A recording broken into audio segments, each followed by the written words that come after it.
Hello, hello, and welcome to the Second Act Entrepreneur Show. This week we are talking about the customer journey and how we can build trust during all 5 stages.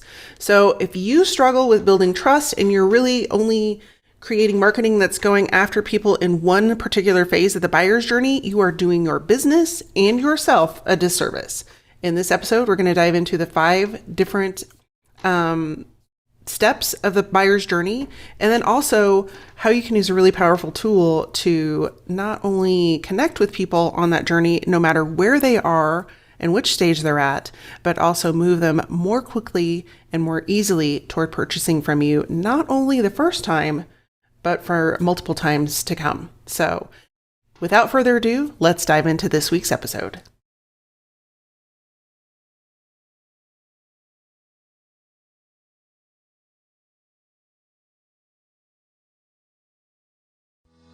Hey there, I'm Elisa Connor, ex-corporate marketer turned entrepreneur.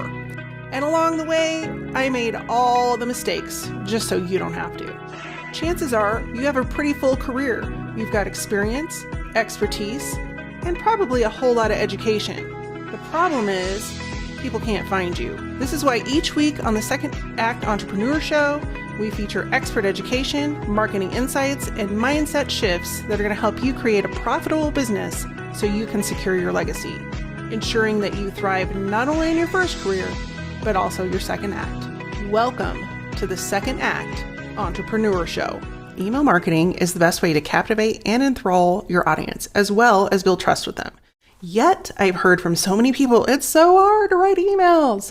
Well, I'm here to tell you there are some fun and exciting things on the horizon that are going to help you do just that.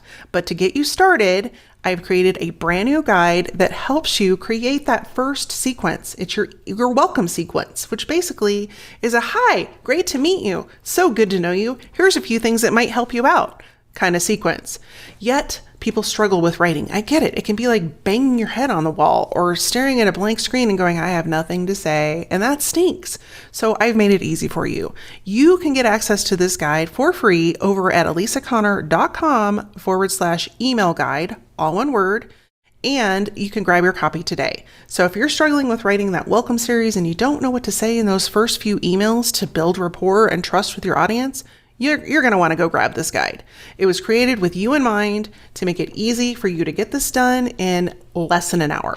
So go grab the guide today at elisaconnor.com/email guide. And I look forward to seeing you in my inbox. So this week, we're going to talk about the buyer's journey. And for those of you that are not familiar with buyer's journey, this is going to be a really great episode for you. So if you are sitting down and you can take notes, this would be a great episode for you to take notes. Because figuring this out for your marketing is, it will take a little bit of time, but it is going to be super beneficial for you when you're creating your messaging, when you're creating the landing pages for your website, when you're creating different email sequences that you're going to send to people, and most importantly, when you're trying to build relationships with future and current customers. So most people don't take the time to do this. And because they don't take the time to do this, oftentimes their marketing doesn't work. And then they're curious, like, why isn't it working? It worked this last time, but it didn't work this time, or it hasn't worked at all. And I put so much effort into it. And so we really want to avoid putting a lot of effort into things that don't work for our business. We don't have time for that. We don't have the energy for that. And we don't have the financial resources for that. So without further ado, let's dive into the 5 different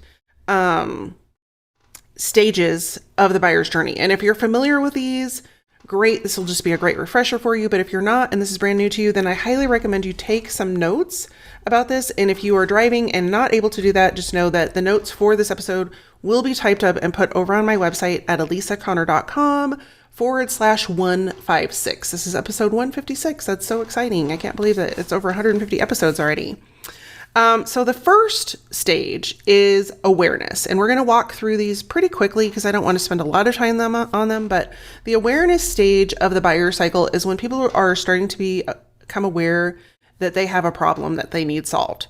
And so, for example, if you are wanting to do a kitchen remodel, you may start going to Pinterest boards and pinning some different sinks that you like, different cabinets that you like, different layouts for your kitchen. You may start searching out like the best contractors in your area. You may start doing some planning for the estimating the amount of cost. And you may be thinking about like all of the things that go behind doing a kitchen remodel and, or a bathroom remodel or whatever. And so you're just doing a little bit of research. And then the next phase, so very initial stage, is awareness. And what's really important about that when you're talking about your marketing is if you're coming into somebody that's just coming to that awareness stage and they're just realizing that they have this problem and you're trying to throw your head-on solution at them and they don't even know that they need to solve the problem yet, there's going to be a misfire there. And you're not going to leave the relationship feeling good. Like they're going to feel like you are ramming your product or service down their throat. And that's the last thing we want. So in the awareness stage, we need to become aware, we need to be offering value, and we need to be providing to them the opportunity to learn more, to get more information, to get the knowledge and experience that you have so that they can start to trust you in the relationship. So the second phase of the buyer's journey is consideration. And during this phase, that's when people are kind of shopping their options. So if we go back to our example of a kitchen remodel, and you're looking at, say, 3 different types of refrigerators, what you may do during the consideration time is read reviews on different websites. You may go into the store and touch them and feel them and see which ones are actually going to work for your family, for how you operate in your kitchen. You may ask friends and family. You may ask other people that have recently remodeled that you run into. It's sort of funny how those people kind of pop up out of the woodwork when you are moving forward and putting intention towards a project. And so that consideration time is really when you want to show up and sprinkle your secret sauce around so that they're aware that not only do you solve this problem, but here's how you do it a little differently. Here's how you could help them get faster results. You could help them not have to work so hard to get the result that they want, that you're going to streamline and make it easy for them, whatever that might look like. The third stage of the buyer's journey is intent. And this is when the customer is narrowing down their choices. So they've done all their research, they realize they have a problem, and they kind of get some more information about it. They do their research during the awareness, the consideration stage, and then during the intent stage, they're really weighing person A with person B and person C. And so this is the opportunity for you to really step up your game and follow up. And that follow-up can be something as simple as reaching out to them on social media. It can be with a direct message. It can be putting an ad in front of them to remind them of why you're different and you have a secret sauce. It can be sending them an email. It can be sending them a note. It could be any variety of things, but this is really your time to shine. And a great way for you to shine is to showcase your expertise through testimonials, case studies, and other reviews. And so the intent piece of it is really where they're ready to almost jump off the ledge and make a purchase. And so we really want to woo our customers and not make them want to turn around and go with our competitors or with somebody else. And oftentimes this is where people will do price slashing. And I want to encourage you to think about very, very hard before you start cutting your prices down. One, because most people will only give price as an objection when you haven't really met their other objections. And so we're not going to dive into objections today. That's another completely different episode because that can be a really complicated topic, trying to flush those out and how do you overcome them and those sorts of things. So that may be a future episode. If that's something you're interested in, reach out to me and let me know. Comment on this post on social media or send me an email and let me know, hey, yeah, I'd love to know more about objections because that's a really important part of fleshing out your sales page and also fleshing out sales conversations. Because if you can overcome those objections, the chances that they're going to purchase and say yes becomes much, much higher. So that's stage number 3 is the intent. Stage number 4 is actually when they're ready to purchase. And if you can make it easy for them to purchase and get through the purchasing process, the more likely they will move forward and actually trade their credit card number with you for your service. Oftentimes, there is a huge breakdown with entrepreneurs for this because they get overwhelmed with the tech, they get overwhelmed with how it should work. And then almost one of the worst things you can do, which actually leads us into stage 5, but we'll get there in just a second, is to drop the ball once people have purchased. And so if we can, and I have been guilty of this as well, but if we can make sure that not only is the purchasing process really easy for them, that they feel special, like they've made the right choice, but then also continuing that through after the purchase is going to not only make them happy and make them feel like confident in their decision to purchase, but it also leads to stage number 5, which is loyalty and advocacy. And this is where the magic begins, my friends, because once they become a customer and they've had a really good experience, number 1, this is where your new testimonials come from. But 2, this is where people start to refer you to other people and your business really starts to blossom and grow. Plus, you have the opportunity to sell them future products and services because they're already happy customers. So let me give you an example. Recently, I had the unfortunate event of walking down to my kitchen after waking up in the morning, and my refrigerator had melted all of the ice cubes all over the floor. And little unbeknownst to me, my refrigerator had died overnight, which was not great because I have a family of 5, and it's we use our refrigerator a lot, and you don't really realize how much you use your refrigerator until you don't have one. And so as I walked through these stages, I was doing it a lot more quickly than would normally be the case when making a major purchase. But sometimes that's how it goes. And so I'm using this example for you because a lot of times we think each of these stages has to take a lot of time, but it doesn't. We just have to keep up with our customers and where they're at. And so when we have a strategy in place to do that, and we're aware of these and we build our marketing around that, then it makes it really easy for us to plug them into where they need to be. And not everyone will come into your funnel at stage 1. Not everyone's going to come in at the awareness stage. You may come in at the intent or purchasing state or the consideration intent space. And so you just need to be prepared for where people are coming in and make sure that they're plugged into the right marketing materials. And so back to my refrigerator saga.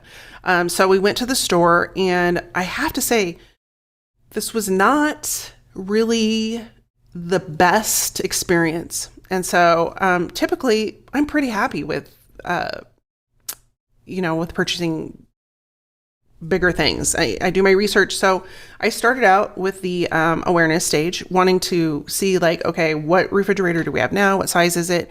We need a comparable refrigerator. Will it fit? Measured all the things. Started looking at the major box stores because we did not have time to, dilly around.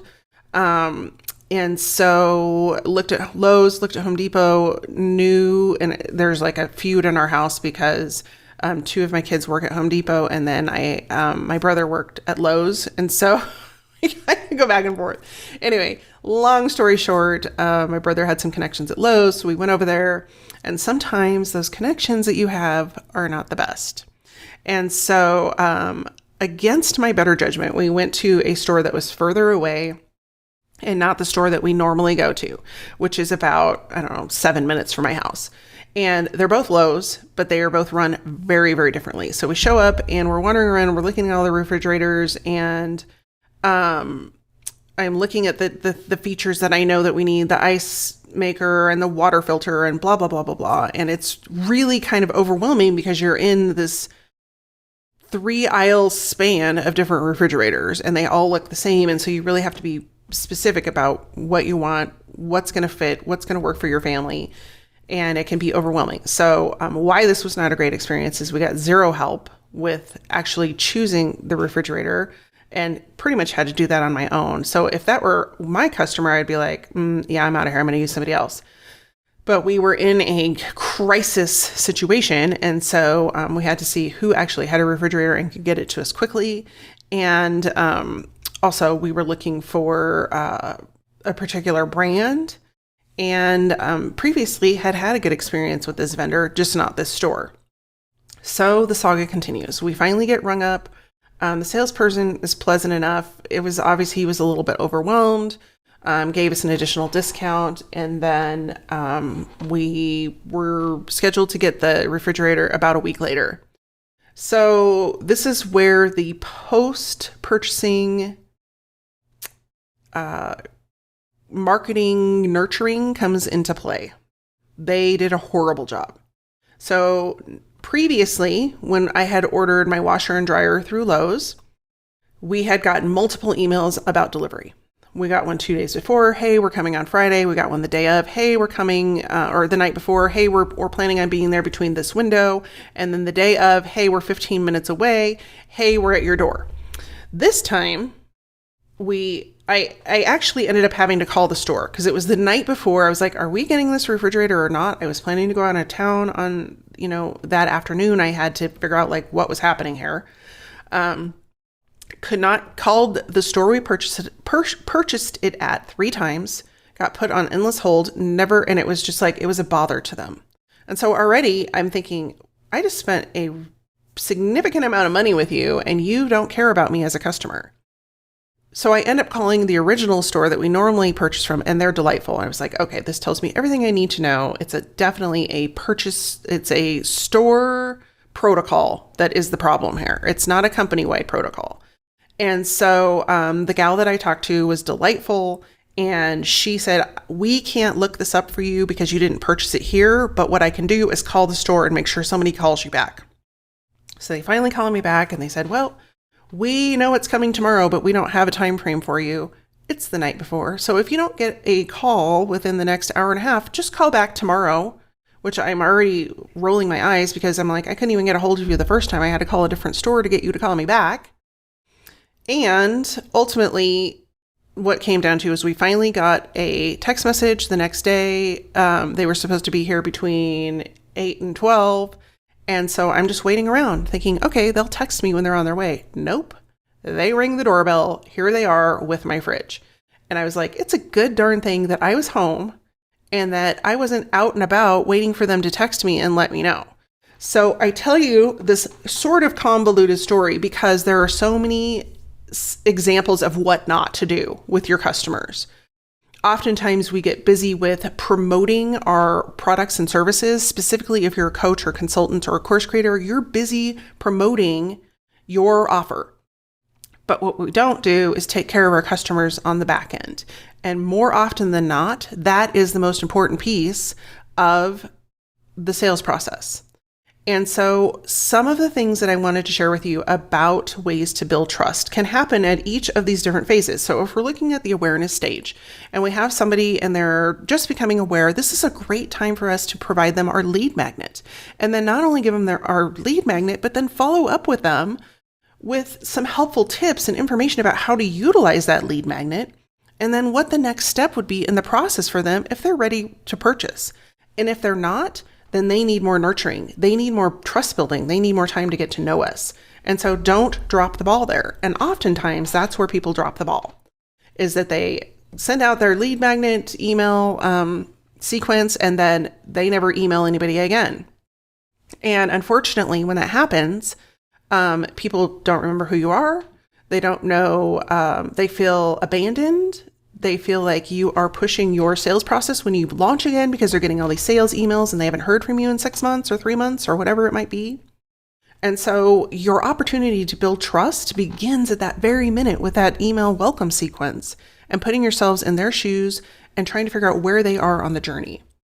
And then the second stage, which is the intent stage, gives you an opportunity to dive a little deeper into not only why you do what you do, but also how you do it a little bit differently than other people and how you could help them solve their problem with your solution and even how you've helped other people solve that same problem. This is a great place to plug in case studies and testimonials and reviews and that sort of thing into another email sequence or into a social post. Instead of just randomly throwing it out there, make it conducive to the people that are at different stages of this buyer's journey.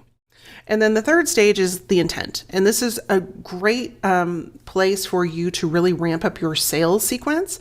And when I talk to people, they don't even have a sales sequence. They just jump from welcome sequence to here, buy my stuff. And oftentimes it takes specific intentional emails to get people to pull the trigger and actually purchase. And when we take the time to create that content and create those emails with the intention of serving our future customer, our potential and future customer, it shows. It shows that we are connected to them, we are connected to their success, and we are connected to them becoming part of our community, becoming part of our business, and ultimately becoming a long-term customer. And then the fourth piece of this, well, of course, if you're in the purchasing mode of people are actually buying from you, make it easy. Make it not like, I have had many times where I have purchased something and I was like, did it go through? Like, did they get my order? I didn't get an email. I don't know what's happening with this. I'm not getting any kind of information about how to log in, or did my shipment ship, or anything like that. And so setting those up so that purchasing process is smooth and easy and makes them feel confident about their purchase will go miles and really bump up the value of what you provide to them, so that not only do they have a good purchasing experience, but it also reduces the chance that they are going to ask for a refund, or that they want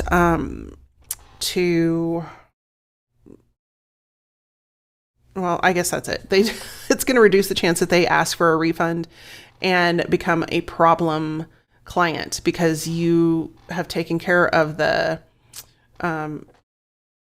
next steps for the purchasing and just make it really simple and easy and help boost their confidence. So if you don't have a purchasing sequence set up, I highly recommend that.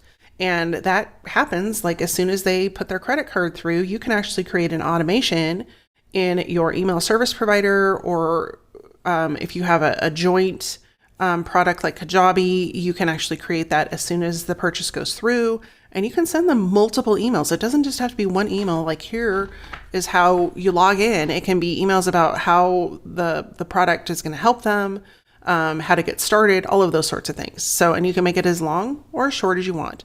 And then last but not least, you want to really start thinking about, okay, how do I build customer loyalty? How do I create advocacy so they're starting to talk about me? And oftentimes we try to do this in our newsletter, but we also have an opportunity with those loyal customers who have purchased from us to test new ideas, test new products, give them the opportunity to get on future offerings before anybody else. And so that not only makes them feel special and valued, but it also will build the hype for when you start to launch that product. They will share it with other people. And so that loyalty and advocacy can go beyond your weekly newsletter, your weekly email series that you send out, and beyond any of the other series. Because when you start to go to that audience and ask them for their input and their advice and their biggest problems, it gives you a map of what to create next, instead of creating something and then hoping and praying and crossing your fingers that someone buys it. So that's the end of the episode for this week. We're going to dive a little bit more deeply into these email sequences. There are actually 10 different email sequences you can set up for your business. And so I'm going to start a new series starting next week to kind of talk about those and how we can set those up. And then it doesn't have to all be at one time. We can do it over time, just like with this. For you to, you may be feeling a little overwhelmed. Like, this is a lot to dive into all of these different marketing tactics for these different stages. And so what I recommend for that is, like, look at your current audience and see, where are they right now on this journey? Like, are they just do you have a lot of people that are just in the awareness stage and they're not really ready to move forward? Or do you have people that are actually looking for a solution? And regardless of where they are in the journey, start there, because you can always fill in the others as you build your business. And so don't let it overwhelm you. Just pick a starting point, create some marketing around that starting point, and then build from there. And these don't have to take a lot of time to build out. They don't have to take a lot of time to create. And the nice thing is once they are created, they're done. Like, you can go back and tweak them once in a while, but the hard work is behind you, and then they are working for you. And ultimately it feels to your potential customers like you are having a conversation directly with them and not just a conversation that is talking at them. Those are very, very different things. So once again, just to reiterate those 5 stages, so in case you missed them, the first one is awareness. That's when people are becoming aware that they have a problem that needs to be solved. Consideration is where they start shopping their options, and hopefully one of those options is you. And the third phase is intent, where they're actually narrowing down to 1, 2, or 3 options to choose. The 4th stage is when they actually purchase. And then the 5th stage is where you have the opportunity to build loyalty and advocacy for your brand. Thanks so much for tuning in this week. I really appreciate you being here. If you have any questions or comments about this specific buyer's journey, reach out to me over on LinkedIn. The link to reach me will be in the show notes at elisaconnor.com/156. And I do respond to all my direct messages. So if you send me a message over there, I will respond, and I would love to connect with you over there. In the meantime, I hope you have a great week and that you are enjoying this first day of fall. Take care, be well, stay safe. Did you miss something during the podcast? Maybe forgot to take notes? No worries, we've taken all the notes for you. All the resources, links, and information in this episode you can find over at elisaconnor.com/podcast. That's ALISACONNER.com/podcast.